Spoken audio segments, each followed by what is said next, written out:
Ce vieil homme de 80 ans empoche la boule marquée d'un œil. L'instant d'après, la vision de l'homme en face devient floue. L'homme regarde le vieillard, stupéfait, n'en croyant pas ses yeux. Puis le vieillard frappe à nouveau, empochant 2 boules d'un coup. L'homme se met aussitôt à se tenir les oreilles et la bouche, titubant vers la poche. En voyant les motifs sur les boules de billard, il comprend enfin les règles de ce duel. À présent, il ne reste sur la table que les boules marquées d'un cœur et d'un cerveau. L'homme, terrifié, porte la main à sa poitrine, le visage crispé. Alors que le vieillard s'apprête à frapper, l'homme crie dans la panique « non » et la boule dévie instantanément de sa trajectoire. Suite à l'erreur du vieillard, l'homme récupère le droit de jouer. Pendant la pause, il boit un verre d'eau glacée pour tenter de se calmer. Pensant à l'importance du cœur et du cerveau, il décide de tout risquer. L'homme calcule mentalement la trajectoire de la blanche, préparant son coup pour empocher la boule du cœur du vieillard. Puis il frappe avec confiance, la blanche roulant comme prévu. Mais le résultat est tout autre que ce qu'il espérait. L'homme fixe la table, désespéré. Pire encore, la blanche s'est arrêtée dans une position parfaite pour l'attaque. Paniqué, l'homme supplie le vieillard de lui donner une chance. Mais celui-ci répond calmement que perdre la partie ne signifie pas forcément mourir. L'homme se précipite alors vers l'arbitre, demandant avec insistance quelle est la punition en cas d'échec.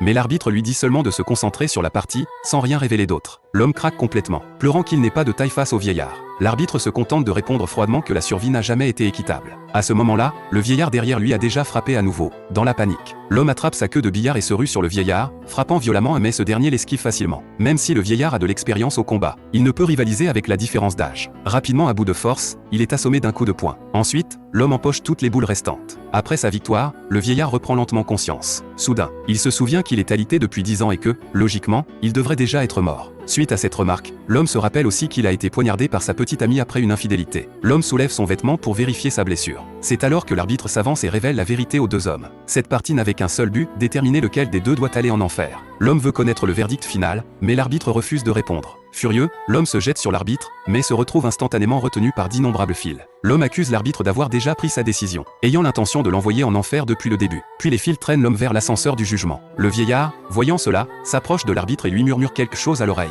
avant de suivre l'homme vers le jugement. Tous 2 entrent dans l'ascenseur, l'un à gauche, l'autre à droite. L'arbitre salue les défunts, et les portes se ferment lentement. Pourtant, au tout dernier instant, juste avant que les portes ne se referment complètement, un sourire étrange se dessine sur les lèvres du vieillard.